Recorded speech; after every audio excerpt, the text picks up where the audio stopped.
Welcome back to Success with Steven. My name is Steven Smith. On this channel, we talk about everything financial literacy. And today, I want to talk about the 10 mistakes that you should never make. Now, this video actually came about from a one-on-one coaching that I was doing, and there were actually a few mistakes that were made when doing credit card stacking. So if you're not familiar with that, I'll link a video to credit card stacking. I talk about that with business credit cards. And even when you get approved, there are some things that you want to avoid. American Express is one of the, in my opinion, one of the easier places to get approvals, to get high limit credits. But there are some things that once you are approved for these cards, whether on the business side or personal side, there are some things that you want to avoid and that you want to make sure that you're aware of. And I just felt like I didn't do that part when I was doing that video. But now I want to specifically talk about American Express and these things so that way we can avoid any mistakes. All right, so let's get started with the first one that we're going to be looking at, and that's going to be credit card churning. Now, you probably won't see this on the business side or credit card stacking, or maybe you will. But credit card churning is the process of opening up credit cards for the sole purpose of earning welcome bonuses or other benefits. And usually it involves closing cards right after the bonus post to your account before the next annual fee is charged. And this can be lucrative if done correctly, but you should be aware that a pattern of opening and closing cards quickly is often a red flag, not just for American Express, but most credit card issuers. And the usage of this term has evolved over time, but the following scenarios are considered churning currently. So if you were to get an American Express where, let's say, the Platinum, and they had a $100 points that you could get, if you were to just do some spending to get those points, redeem those points, reap the rewards, and then close the card, that would be a red flag for American Express. They watch this very, very heavily. You want to be very careful. So if you have an American Express card and you cancel that card within 1 year, they will take back any bonus points that you were given. You could also get flagged in the future, and you may not be able to get other American Express products. So remember, your credit score is only part of your financial profile. There are other things, like everyone has an internal scoring system, and they do rank you on that. And credit card churning won't necessarily impact your credit score, but it can influence the way that you're perceived as a customer. And you definitely want to make sure that you're maintaining a good relationship and you're not triggering any red flags, any algorithms, anything like that, because that will result in your card potentially being closed, canceled, and again, in the future, you may not be able to get any other products, so you do not want to do that at all. I don't believe that credit card churning is even worth it. There are so many other creative ways that you can use your card to create income that these bonuses that you get will seem minuscule in comparison to what you can do with them. Okay. All right. Number 2. And this one is going to be, it may seem a little weird, but let me explain. You do not want to put excessive high spend on your credit cards with American Express in the first few months. Now, when I'm saying this, there are some cards I want you to take note of, like the Amex Blue Everyday card, the business one. That may have 0% APR, which it has to make sense, okay? Just know that these things have to make sense in the eyes of the bank. So if you do a 0% APR card, a lot of times those cards are meant to buy large purchases and pay them off slowly. That's fine. If it's one large purchase, or maybe it was like 2. But if you're excessively doing high spend in the first few months, that looks very, very fishy, especially when it's not a 0% APR card or like a balance transfer card. It depends on what you're doing. So my recommendation is take your time, slowly add transactions to get the card warmed up. If you make an excessively large purchase in the first 90 days, it's possible they can ask for documentation to verify the information. This does not always happen, but it's something that you should be aware of. So here's what I recommend that you do. Start off with $1,000, make some purchases, pay it. Not maybe large purchases, but just purchases here and there. Pay it like normal. Then spend $2,000, pay it. Then spend $3,000, pay it. So on and so forth. You want to slowly make a gradual increase over time, and you're less likely to trigger any red flags if you do it this way. And this is just the best way to make sure that you don't get hit with any manual reviews or anything of that nature within the first 90 days. And I would say even be cautious for the first 180 days, the first 6 months, because even then, it just depends on how you're spending. There are abnormal spend patterns, and usually getting your credit card and making a huge purchase in, first 90 days first, and then nothing else looks very, very weird. It's suspicious. It's very odd activity. It will trigger an alert, which may trigger that review, which could then get your account even, worst case, closed. So be very, very careful about how you do that. And again, there are other cards that have balance transfers that have 0% APR where something like that may make sense, but it has to make sense. All right. Number 3, you do not want to buy high risk items in large amounts. I'm going to explain that. And I have a story. I personally spent money on jewelry. I went to Zales and I got something. Okay. When I did that, it did have a trigger that asks for documentation. So you want to be very, very careful about when you do things like this. Jewelry, car down payments, things like that, etc. You might receive an email stating your account is under further review. I had to call, send documentation, how much money that I was making. So I would take that very, very slow. Okay. There are certain transactions that just you just got to see it from the perspective of the bank. If I just gave you a charge card with the spending power of $50,000, and as soon as you get the card, the first thing you do is go buy a car for $20,000, that is going to trigger a flag. That is very, very weird. If you buy something like jewelry, and the jewelry is it's a Rolex. You're buying this jewelry. What does that look like? It's looking like you're buying things that you could potentially liquidate in order to get money. It looks weird. It will trigger flags. Think about this the same way that you would think about it. That's the only way that I could really put it, because I'm not going to be able to tell you every single case and scenario and why it would be weird. But, if we're speaking objectively and we're just saying, this looks weird, think about it like that, it probably looks odd. If it does, maybe you should hold off on making that type of transaction. Just might be a better option, or get some time built up, use the card normally for a little while, and like before, gradually increase it. And then something like that may not trigger a flag because you've built up a little bit of trust with this bank. Now that you've been using this card responsibly, making payments, but in the first, 6 months, I would be careful. I would just take my time with the way that I'm spending it, or not making any excessive, crazy purchases. All right. Next thing on the list, I would avoid manufactured spending. Now, some people may have heard this term, you may not have heard this term, but manufactured spending is the process of purchasing cash equivalents with a reward earning credit card where the reward earned is greater than the fees that you incurred. All right. And it could be used to meet minimum spend requirements or racking up frequent flyer mileage, things like that. I'm going to give you another example.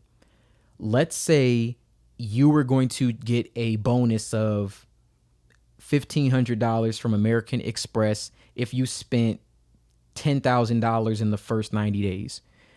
Let's say you went to Walmart and you bought gift cards. You bought $2,000 worth of gift cards because during Christmas time you were going to spend that money anyway. You know, you spent $2,000 on a gift card to make it look like you were going to spend this, to then just go back and then probably spend it on something else that you were going to purchase, or even buying a Visa card to then liquidate that and then pay back the credit card. That type of stuff is manufactured spending, and it's easy for them to tell. There's a reason why you can only buy so many gift cards, by law. There's a reason why. So you want to make sure that you're not making it even look like this. And in other cases, customers might meet the minimum spend requirements by making large payments on rent, car loans, and student loans. There's also a reason why certain transactions you can't make with credit cards. There's a reason why they only let you make it with cash. Even with, down payments on houses, for the most part, all just made with cash. It can't be with credit. So just keep that in mind, that, what manufactured spending might actually look like. And this can cause a manual review, which can cause your credit limits to be decreased. They can also bucket you. In worst case, they blacklist you. So you don't want to get in a situation where you get a manual review where you have maybe a $25,000 limit. They review and they drop it down to $4,000. All because you wanted to, manufacture the spending for $1,500 in rewards. Just use the card normally for a little while. And I mean, everything should really be normal, especially if you have a business credit card and you're using it for business purchases. You just want to be really careful about not spending it in a very odd way. Business transactions and spending it on certain things won't look as weird as gift cards and stuff like that. That looks very, very suspicious. That is really, really weird. And trust me when I say they can tell. They have algorithms, and I can just imagine with AI coming out the way that it is, this is only going to get, not worse, but they'll have a lot more scrutiny when you make these type of transactions. So just be very careful with that. All right, this is another one where it's pretty big. You do not want to invoice yourself. And the best example I could give of this is, let's say that I have a store, right? I have a Shopify store, and my Shopify store is Success with Steven Smith. Let's say that I was trying to invoice myself, like I do one-on-one coachings. Let's say that I was trying to invoice myself $10,000. So that way I could liquidate $10,000. The only thing that would be charged is, of course, the interchange fee, and then whatever other fee that my processing merchant might take. So it may cost me like 5% of whatever it is, but then I can get the rest. Now I technically liquidated my credit card in order to do this. You have to have a seasoned merchant account. And what I mean by seasoned is that it's been verified, it's been used heavily, and you make these type of transactions normally. If you try to make a $10,000 transaction for a brand new merchant account that no one recognizes, that, looks odd to your bank, this is one of the worst things that you can do, because your account can definitely get blacklisted and more than likely it'll get closed. And I was talking with someone actually about this and why this is a bad idea, because for the most part, there really is not too many things you need in cash. I'm going to be honest. I can't, if I'm really like thinking about it and I'm really being honest with you, there's nothing that you really need where you need cash for the most part. Everything can be purchased with credit. So there should be no reason that you're trying to do something like this. There should be no reason why you're trying to liquidate, because in most situations, if you're trying to make money with a business, you don't need cash. It's just, I really can't think of too many situations where that would work. And again, if you have a brand new merchant account, this is not going to work. It looks crazy. You will get flagged. They will either hold those funds. Your merchant account might hold the funds, That's happened with people when they try to do the same thing with PayPal, when they try to do it with a Square, when they try to do it with Shopify. They will hold those funds and will not let you get them because it looks suspicious. They'll do it. They'll contact the actual credit card issuer. They'll verify this information. It could get your entire store shut down, especially if you have a good store and you were making a lot of money from it. There's just too many things that could go wrong with this to justify taking the risk and compromising your entire account for not a lot of money. It just doesn't make sense. So I'm just going to say avoid this at all cost. I can't think of any scenario where it makes sense or it's worth it. Just avoid it. All right, next on our list is going to be do not pay late. I think that's an obvious one, but it still has to be stated. Really what I wanted to say is just put your payments on automatic payment. I know a lot of people are like, I want to go over my statement, and just put it on automatic payment. If there's if there's a discrepancy, you can figure it out and you can get the money refunded to you. But just put it on automatic payment, especially if it's your personal credit card, because it takes just one bad move, one I forgot this, and you can drop your score 100 points. It's just not worth it. They always do automatic reviews. And how I know this, if I get one hard inquiry or if my score drops, I get notifications from American Express right away. And they let me know, hey, your score just fell by this many points or this just happened. They are on top of it and they will go in, review, and they will cut your limit. You could have a limit of 25,000 and get it cut to 5,000 just because your credit score dropped. That late payment can do that much damage. And yes, we can dispute it to try to get it removed, but it's a hassle. And just to avoid the whole thing, just put it on automatic payment. It's just late payments it's on-time payments is 35% of your credit score. It is the most important factor on your credit score. You do not want to have one, and you don't want to have one on your business account too, because then they can report that to your personal. It's not worth it. You don't want to have one. You do not want to have one. Set it on automatic payment. Let it pay. Just let it pay. Worst case, you can at least pay the minimum payment every single month. That way, you will not get a late payment that's reported. And then it'll also remind you to look at your statement. You should always be paying the full balance, of course, from the previous cycle, because you want to make sure that you don't have any interest. And because interest can, it can be crazy. But worst case scenario, if you just at least did the minimum, you won't have to ever worry about getting a late payment reported and then potentially dropping your score and also causing your credit line to dramatically decrease and be affected by this. Okay. On your application, when you're applying for this credit card, American Express Platinum, Gold, Blue, whether it be on personal or business, whether it be any of their travel cards, do not inflate the revenue on your application unless you are able to actually provide them with documentation that proves you make the same amount of money that you put on the application. Anytime you state that you make over $72,000 on the American Express application, it is possible a manual review can be triggered.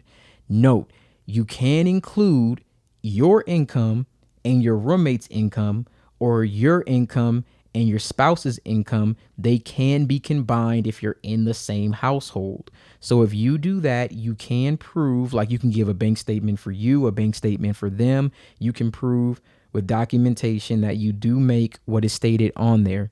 Now, I'm not talking about that. I'm talking about if you're working a job right now and you're making $40,000 and then you state on your application that you're currently making, $120,000 because you want to get a higher limit, that you are better off just putting what you actually make and then spending the card as need be and getting your credit line increases. You will be much better off by doing that than lying on the application, because if you state that and they ask for what you're making, you need to cooperate with them. You need to provide it. Worst case scenario, they will look at your actual stated income from what you actually make and they will probably reduce your limit. That is going to be the worst case scenario. But you also don't want to have your profile associated with something like that, where they had to decrease your limit because you did not state the correct revenue. That does not look very good. Okay. So that is something that we definitely want to avoid. Just don't inflate the numbers. I would say that is just, that's just one thing to avoid. Now, for credit limit increases, you probably heard this from individuals on YouTube, or you heard it on Reddit forums, but it's pretty widespread that if you have a credit limit increase over $35,000, this will trigger a manual review. And usually you request the credit line increase, you get a manual review from American Express. They ask you to send some documentation. So if you have a $12,000 limit on one Amex and you have $14,000 on another, you should only ask for $9,000 more. Another alternative to this, would just be to get a charge card. The charge card is a better option simply because they have no limit on a charge card. They have a pay over time. Like my pay over time is like $80,000. I also have the spending power of like $50,000, $60,000. It keeps going up because I keep using it more, but the spending power is very, very high on this card. And it's a charge card, but just as well, if I'm able to spend up to $50,000, $60,000 for all intents and purposes, that is a $50,000, $60,000 credit line. So even if my credit line stays somewhere in the range of $35,000, you should be okay. I have heard other things too, where this limit increase can be triggered with $25,000. I'm not sure if that's on the personal side and $35,000 is on the business side, or it could be a combination of both. But just in case, maybe even keep it up to $25,000 for credit line, and maybe not going over that. Just maybe, just to be safe. And then get charge cards for the rest of the American Express products, and you'll have that flexible spending limit. That way, you don't have to worry about getting in trouble with that. Now, if you do have the funds to actually match, because in these situations, a lot of people talk about the manual review, but if you have the income to back it up, just send the documentation. It's not a big deal. I mean, if you can do that, then there's no problem. Like for me, I can definitely send documentation to prove that I make the money that they want to see. So it's no problem. I can definitely do that. I don't mind providing that if it gets triggered. If I didn't, that would be something that I would want to avoid at all cost. Okay. Now, the next thing is I would never outright cancel any of the American Express cards. Ask for retention offers. So here's the thing. If you have an American Express card and let's say you just don't think you're getting the benefits from one of your cards, maybe you got the platinum card. And for me, I think that the platinum card is overrated unless you're using all of the rewards, like the travel and all that. If you're using it, it's not overrated. But if you just got the card, the annual fee is, I think, around $700. It's a really high annual fee. If you're not using that card to its full capacity, you may want to just, you might be like, I really just want to cancel it. Before you do that, ask for retention offers. You never know what they're offering. The more you use your card, the more valuable you are to American Express, and they may give you a really, really good offer on that card. You also want to make sure that, if that was in your mind, make sure that you transfer your points over or you redeem your points before canceling your card. These are all things we definitely want to keep in mind. We don't just want to outright cancel anything unless we make sure that we have talked to retention, especially if it's a business one. Doesn't really matter, right? It won't affect your account history. It really won't change too much. Business is one thing. On the personal side, canceling can potentially even affect your history, what you're seeing on your credit line, which can also decrease your credit score. So with that said, there's a lot of things to consider before canceling your cards, even more so on the personal side, maybe not as serious on the business side, but again, you want to consider it.